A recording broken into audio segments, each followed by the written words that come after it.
안녕하십니까. 반갑습니다. 한민족 역사 강사 한진섭입니다. 이번 제68강 시간에는 일본 역사서인 일본 서기에 기록되어 있는 왕인 박사에 대해서 알아보도록 하겠습니다. 배달한국 해천 4288년 서기 390년 백제의 서울 곰나루에서는 응신천왕의 천왕위의 즉위식이 있었습니다. 당시의 백제천왕은 많은 담노왕들을 거느리고 통치하고 있었지만 영산강을 끼고 있는 넓은 지역은 천왕가가 직접 통치하는 황실의 직속 영토였습니다. 천왕가가 직접 통치하는 영산강 지역은 지금의 영암, 나주, 목포, 보성, 순천 지역으로 이 지역은 부역의 위족들의 진골들이 뿌리를 깊게 내리고 있어서 지금까지도 부여 유족들의 전통적인 문화, 풍습, 언어들이 가장 많이 계승되어 오고 있습니다. 영암 월초산의 최고 봉우리는 지금도 이곳이 천왕들의 배출지라는 의미로 천왕봉이라고 부르고 있습니다. 백제천왕은 각지의 담노왕들이 바치는 세금들을 모두 나라를 운영하는 데 쓰고 있었지만 황실의 살림살이는 영산강 지역의 비옥한 토지에서 생산되는 곡물로 충당하였으며 그 당시 백제 태자 왕님도 담노왕의 자격으로 이곳 천왕가의 영지를 지경해오고 있었습니다. 우리가 흔히 왕인 박사라고 하는 인물은 일본 측의 역사서에 기록되어 있는 것을 그대로 번역하여 놓은 것인데 왕인의 한자 표기는 우리의 옛 발음으로 왕님입니다. 왕님은 글자 그대로 왕의 지위를 갖는 높은 분이라는 뜻입니다. 지금은 님자를 누구에나 쓰고 있지만 옛날에는 하느님, 왕님과 같은 아주 높고 귀한 분에게만 쓰는 용어였습니다. 왕님은 일본말로 오우진이라고 발음되는데 왕님의 또 다른 이름은 응신이며 이 응신 역시 오우진이라고 발음되고 있음을 보아 오우진이라고 불리는 한 사람에 대한 두 가지의 한자 표기임을 알 수 있습니다. 즉 왕님은 오우진이고 응신입니다. 이름 앞에 오는 오우는 크다라는 한국의 옛 형용사입니다. 왕님의 왕은 그가 영암 지역의 왕이었음을 말하는 것이고 응신의 신은 그가 천왕이라는 것입니다. 일본의 서기는 오우진 천왕 시절에 왕인이 백제로부터 일본으로 건너와 일본이 비로소 문자와 문명을 얻게 되었다고 쓰고 있는데 이것은 응신천왕, 즉 오우진 천왕이 백제로부터 일본으로 온 것을 숨기기 위한 간접적인 표현 방식인 것입니다.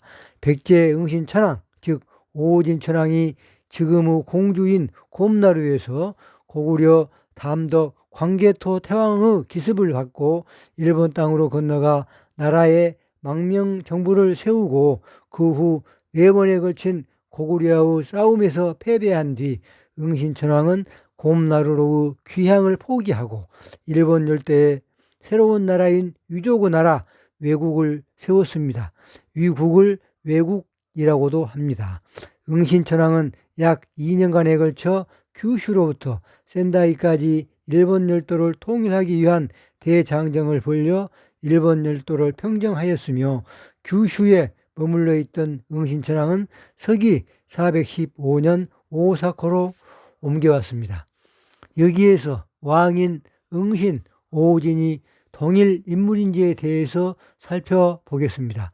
당시의 백제 천왕은 많은 담노왕들을 거느리고 통치하고 있었는데 들녘이 넓은 영암 지역은 백제 천왕가의 지경 영지로서 태자 왕님도 한동안 담노왕의 자격으로 영암 지역을 다스리고 있다가 서기 390년 지금의 공주인 곰나루에서 부왕의 뒤를 이어 백제 천왕 위에 올랐는데 이분이 바로 응신 천왕이자 왕님 오우진 천왕이십니다. 응신 왕님 천왕은 고구려 담덕 광개토 태왕과의 싸움에서 밀려 결국 일본 섬에 정착하여 나라를 세우게 된 것입니다. 일본은 왕인이 백제에서 논어와 천자문을 가지고 와서 비로소 문명을 얻게 되었다고 일본 고시기에 기록해 놓고 박사로 모시고 있으며 해마다 영암으로 순례를 오고 있습니다. 그런데 일본의 왕인릉이 있는 어른고구 진실을 찾아보도록 하겠습니다. 왕인릉이 있는 오사카에는 천황이 있는 계곡이라는 의미의 어른곡이 있는데 이는 곧 왕인이 바로 천황이라는 증명의 말이며 어자는 백제 천황에게 붙는 공경의 호칭입니다. 즉 어릉은 천황릉이라는 뜻입니다. 서기 1586년 일본 전국시대의 승리자 풍신수길은 천황을 보필하는 태정 대신이 되어 천황가의 비밀을 알게 되자 천황가의 수건인 본토 회기 전쟁을 결심하고 임진왜란을 일으켰으나 조선의 명제독 이순신을 상대로 한 해전에서 패배를 당하면서 엄청난 상처만 남기고 퇴각하고 말았습니다. 그 후 19세기 말 일본은 이등방문과 사년공작은 응신천황의 수건을 풀기 위하여 조선 출병을 결심하고 무려 1500년 동안 숨겨놓았던 응신왕님을 박사라는 이름으로 부각시키고 1892년 대판부지사 산전 신도의 명령으로 민유지 1622평의 왕인릉 조성공사를 일으켰습니다. 이등 방문은 아마도 공작 위에 오르고 나서야 왕인이 응신천황의 또 다른 실체였다는 천황가의 비밀을 알게 되었을 것입니다. 왕인 천황릉 앞에서 본토 회기의 성공을 다짐한 이등 방문은 조선에 들어와 있던 청국군을 상대로 한 청일전쟁을 승리로 이끌고 돌아와 1899년 승리의 기쁨을 보고하고 거국적인 추모제와 왕인 천황 왕릉 정화 공사를 재개하였으며 1899년 9월 28일 왕인의 추모제를 정부와 민간이 참여한 관민합동으로 거행하였습니다. 만약 왕인이 정말 천자문만 가져다 준 정도의 사람이었다면 그들이 결코 왕인릉을 조성하고 관민합동으로 추모제를 거창하게 거행하는 천황의 예식으로 대우하지 않았을 것입니다. 왕인의 후예들은 모리, 하시모토, 이시하라, 이시다, 후미가와 등의 성씨로 번성하여 적어도 500만 명 이상의 현대 일본의 중요한 구성원이 되었습니다.